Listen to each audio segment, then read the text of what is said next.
Hola, soy Claudia, la narradora de este vídeo.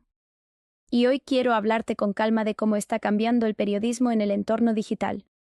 Puede que no siempre seamos conscientes de ello, pero la manera en que se produce, se comparte y se interpreta la información está atravesando una transformación que afecta a toda la sociedad, al público, a los periodistas y sobre todo a la propia idea que tenemos de debate público y democracia. Durante los últimos años, la digitalización, las redes sociales y los nuevos modelos de negocio han modificado por completo la forma en que entendemos la comunicación. Este cambio ha abierto oportunidades enormes desde un acceso global a fuentes hasta la posibilidad de investigar con herramientas que antes eran impensables, pero también ha generado riesgos que ponen en duda la credibilidad del periodismo y la calidad de la conversación pública. Para entender este escenario, voy a relacionar dos módulos del manual de la UNESCO desarrollados por Julie Posetti. El primero analiza cómo la transformación digital y la crisis económica del sector han favorecido la expansión de la desinformación. El segundo se centra en el acoso en línea y los ataques que reciben muchos periodistas. Elegí estos dos módulos porque funcionan como las dos caras del mismo proceso, explican por qué la información se ha vuelto más vulnerable y cómo esas mismas vulnerabilidades recaen sobre quienes intentan informar.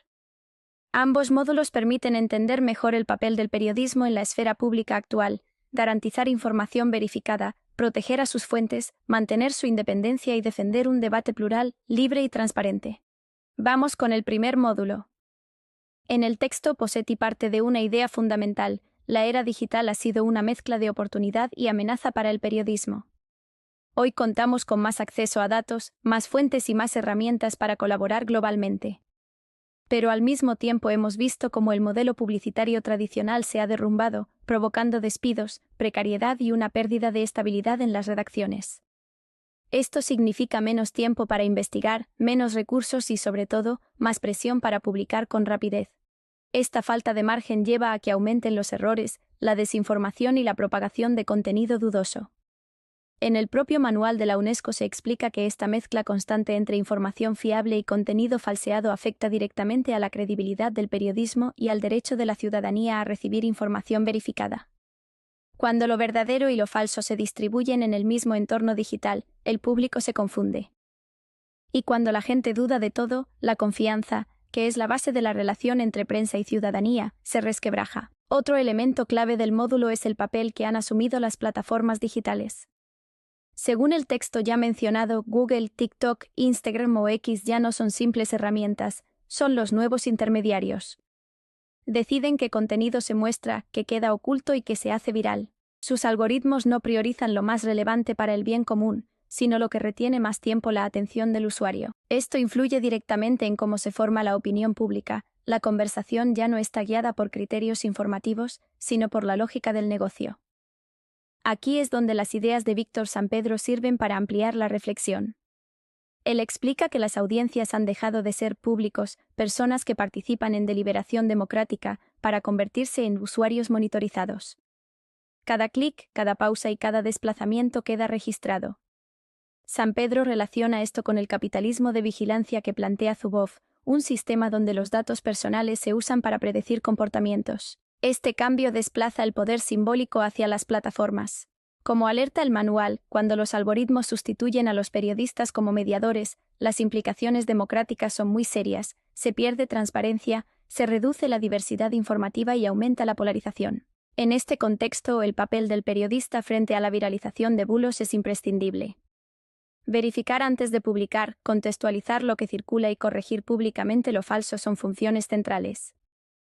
Pero para hacerlo con rigor, es fundamental saber que convierte a una fuente en legítima que debe ser identificable, independiente, coherente y contrastable, como recuerda el módulo. Pongamos un ejemplo que deje claro este riesgo. En enero de 2025, Francesco Cancellato, editor jefe de Fanpage, fue víctima de un ataque con el software espía Grapite.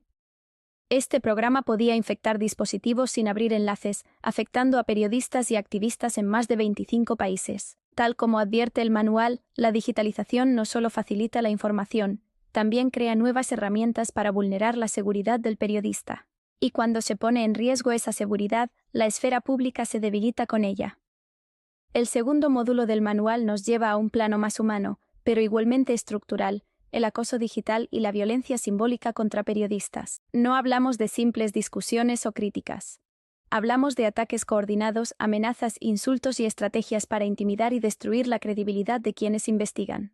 El módulo detalla cómo estos ataques se apoyan en tácticas como el troleo, el astroturfing, que consiste en fabricar apoyos falsos, la difusión de rumores y la creación de identidades ficticias para confundir a periodistas y audiencias. La UNESCO también subraya que muchas de estas campañas se dirigen de forma desproporcionada a mujeres periodistas, combinando desinformación con insultos sexistas, amenazas de violencia y ataques a su vida privada.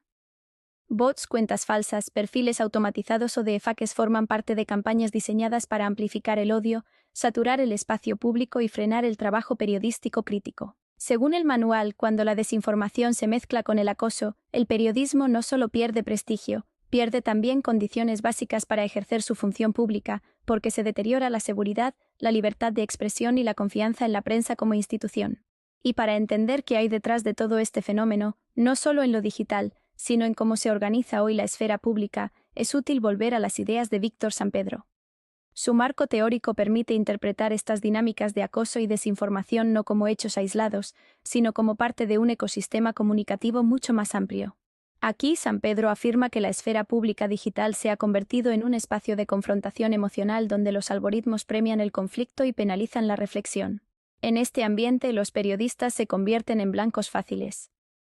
Y la consecuencia es la autocensura, no porque falte información, sino porque falta protección. Y para ver cómo estas dinámicas se manifiestan en el día a día del periodismo real, basta con observar un caso reciente que ilustra perfectamente lo que se describe. Un ejemplo cercano lo vimos en marzo de 2025. Almudena Ariza, corresponsal de RTVE, junto con otras compañeras, Laura Alonso, Lara Escudero y Roser Oliver, publicaron un vídeo en el que denunciaban los insultos, amenazas y hostigamientos diarios que reciben en redes sociales, especialmente por ser mujeres periodistas. Este caso sirve para evidenciar que no estamos hablando de simples comentarios negativos, sino de campañas organizadas que buscan deslegitimar la voz de la prensa, presionarla o directamente silenciarla. Este manual lo explica muy bien.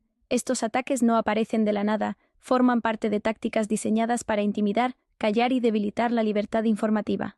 Y todo esto encaja perfectamente con lo que plantea Julie Posetti sobre la vulnerabilidad del periodista y el riesgo que supone para su función mediadora, y también con la mirada de Víctor Sampedro, que describe la esfera pública digital como un espacio de confrontación constante más que un lugar donde realmente se debate. Todo esto nos muestra que estas dinámicas no afectan solo a los periodistas, sino al funcionamiento mismo de la esfera pública.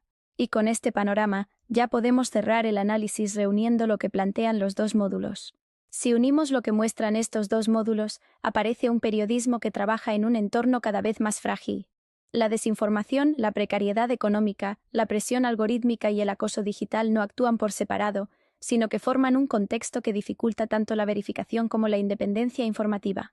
En este ecosistema, la confianza se resiente.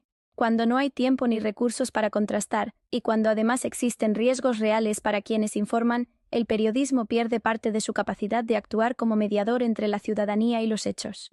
Esto no afecta solo a la profesión, afecta directamente a la calidad del debate público. Por eso, esta crisis no es únicamente tecnológica.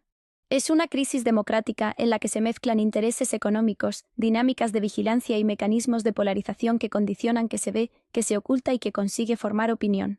Y aquí las ideas de Sampedro ayudan a entender mejor el problema. La esfera pública digital se ha vuelto un espacio donde el ruido y la confrontación tienen más peso que la reflexión. Aún así, el manual insiste en algo clave. A pesar de las dificultades, el periodismo sigue siendo imprescindible. Es la pieza que permite contextualizar, verificar y ofrecer un marco común de hechos en medio del desorden informativo. Y sin ese marco común, la ciudadanía pierde su capacidad de tomar decisiones informadas. Y con todo esto en mente, ahora sí puedo pasar a las recomendaciones finales. Primero, apostar por la transparencia. Que los medios expliquen cómo verifican la información y qué parte aún no está confirmada. Esta claridad ayuda a recuperar la confianza del público. Segundo, proteger a los periodistas. Es esencial reforzar la seguridad digital, ofrecer apoyo psicológico y crear mecanismos eficaces para denunciar el acoso. Nadie puede informar libremente si trabaja con miedo. Y tercero, cambiar la forma en que medimos el éxito. No todo debe ser clics o likes. El tiempo de atención, la calidad del contenido y su impacto social deben ser indicadores clave. Si premiamos solo lo viral, la desinformación siempre llevará ventaja. Y así, después de recorrer estos dos módulos y ver cómo se entrelazan, llegamos al final del análisis. Gracias por acompañarme en este recorrido.